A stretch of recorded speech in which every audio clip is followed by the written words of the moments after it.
आज तक रेडियो सुनता है सारा जहां।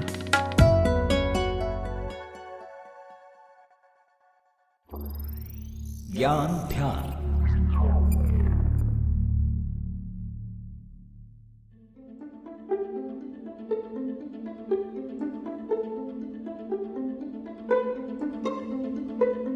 छोड़ो अपने सारे काम, पहले चलो करें मतदान।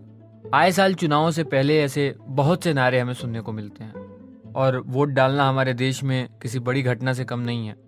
पर हर साल हमें चुनावों से पहले ऐसे आंकड़े भी सुनने को मिलते हैं कि इस बार वोट परसेंटेज कम हो गया और वोटर्स जो है वोट डालने ही नहीं आए। लेकिन अब ऐसा नहीं होगा। अब आप जहां कहीं भी हैं, आप वहीं से बैठे बैठे वोट डाल सकते हैं। चुनाव आयोग ने एक ऐसा रिमोट वोटिंग सिस्टम बनाया है जो वोटिंग से संबंधित सभी समस्याओं का हल दे देगा। पर क्या है ये रिमोट वोटिंग सिस्टम और ये कैसे काम करता है, जानेंगे आज के एपिसोड में। नमस्कार, मैं हूं रोहित और आप सुन रहे हैं आज तक रेडियो का स्पेशल पॉडकास्ट ज्ञान ध्यान।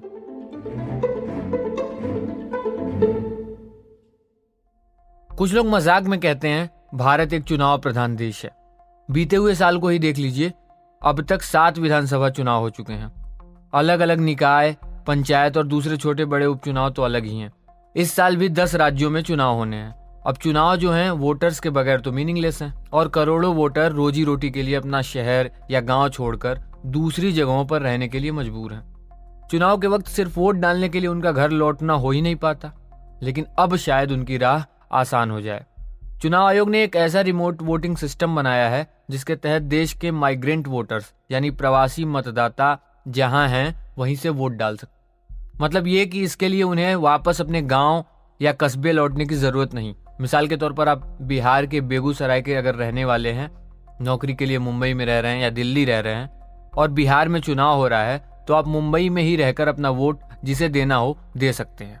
इलेक्शन कमीशन ने इसके लिए एक प्रोटोटाइप तैयार किया है और सभी पार्टियों के लिए डेमो भी रखा है। अब एक नंबर भी आपको बता देते हैं। 2019 में 30 करोड़ से ज्यादा लोगों ने इसलिए वोट नहीं डाला था क्योंकि वो इस इलाके में नहीं थे जहां के वो वोटर हैं। कहा जा रहा है चुनाव आयोग की इस नई पहल से तस्वीर बदलेगी और वोटिंग परसेंट बढ़ेगा। लेकिन सवाल है कि क्या ये राह इतनी आसान है? इस पर आएंगे, लेकिन पहले ये जानने के लिए कि इस नए आइडिया में है क्या और कौन से सवाल ऐसे हैं जो अब भी अनुत्तरित हैं, जिन पर क्लैरिटी का अभाव है। संजय शर्मा आज तक रेडियो के लिए इलेक्शन कमीशन कवर करते हैं, उनसे सुनिए इन सवालों के जवाब। इसमें बहुत सारी अड़चने आएंगी। कानूनी रूप से उसको सही करना है। जो मशीन, एक मशीन होगी वो 72 निर्वाचन क्षेत्रों को कैटर करेगी। अभी निर्वाचन क्षेत्रों में ये नहीं क्लियर हुआ कि वो विधानसभा क्षेत्र होंगे कि लोकसभा क्षेत्र होंगे। तो 72 निर्वाचन क्षेत्रों को वो कैटर करेगी और उसमें आप वोट कर सकते हैं।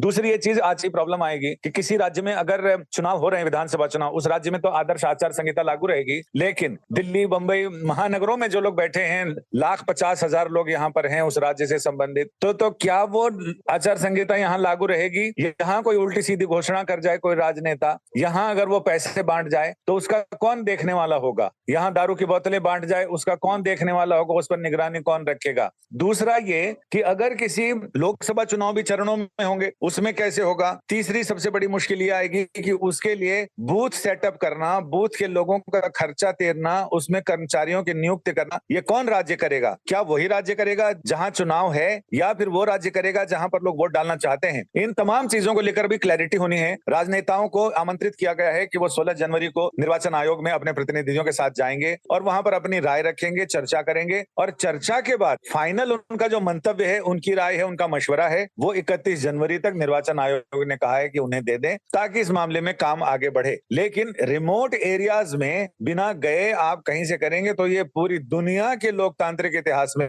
एक बहुत नई क्रांति होगी, नया कदम होगा, नई पहल होगी, नई शुरुआत होगी। तो भारत इस मामले में इसको जितनी जल्दी लागू करेगा, भारत इस मामले में तो लीड ले ही लेगा। अभी की तारीख में चुनाव आयोग इसे क्रांति बता रहा है, लेकिन धब्बों के मामले में ईवीएम का दामन साफ नहीं है। ऑपोजिशन पार्टी तो ईवीएम और उसकी सेफ्टी फीचर पर ही सवाल उठाते रहे हैं। ऐसे में इस नए सिस्टम पर आम सहमति बनाना कितना चुनौतीपूर्ण हो सकता है इलेक्शन कमीशन के लिए, संजय शर्मा बताते हैं।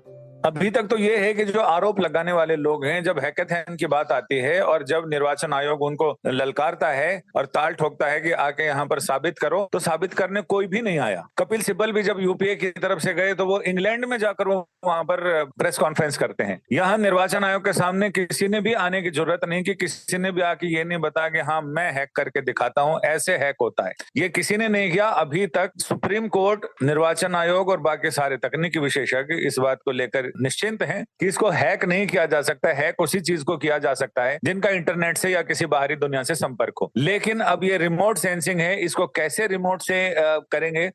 किसी भी जगह देश के किसी भी हिस्से में बैठा हुआ आदमी किसी भी हिस्से में मतदान में, वहां का अगर वो वोटर है, वहां की वोटर लिस्ट में पंजीकृत है, तो वहां वोट डाल सकता है। लेकिन उसके लिए शर्त यह है कि उसे एक ही जगह पंजीकृत होना चाहिए, अलग अलग जगह नहीं कि दिल्ली या बंबई या कलकत्ता या मद्रास में बैठा या किसी भी महानगर में है नौकरी या कामकाज के सिलसिले में, तो वो इधर भी वोट करे और उधर की वोटर लिस्ट में भी उसका नाम हो। तो देखा आपने, चुनाव आयोग की इस रिमोट वोटिंग सिस्टम की पहल से आगामी चुनाव में बहुत बड़ा बदलाव आ सकता है। ये अलग बात है कि इसको लेके कुछ डाउट्स हैं, आने वाले दिनों में हो सकता है वो भी क्लियर हो जाए। तो अब यह बदलाव फायदेमंद होगा या नुकसानदेह, ये तो वक्त ही बताएगा। लेकिन फिलहाल इस पॉडकास्ट को खत्म करने का समय आ गया है। हम उम्मीद करते हैं कि आज के ज्ञानदान में हम जो भी जानकारी ले आए थे वो आपको पसंद आई होगी। और कोई सवाल हो या किसी और विषय पर आप ज्ञान ध्यान चाहते हो तो हमें लिख कर भेजिए हमारे ईमेल पते पर। radio@aajtak.com हमारा ईमेल पता है।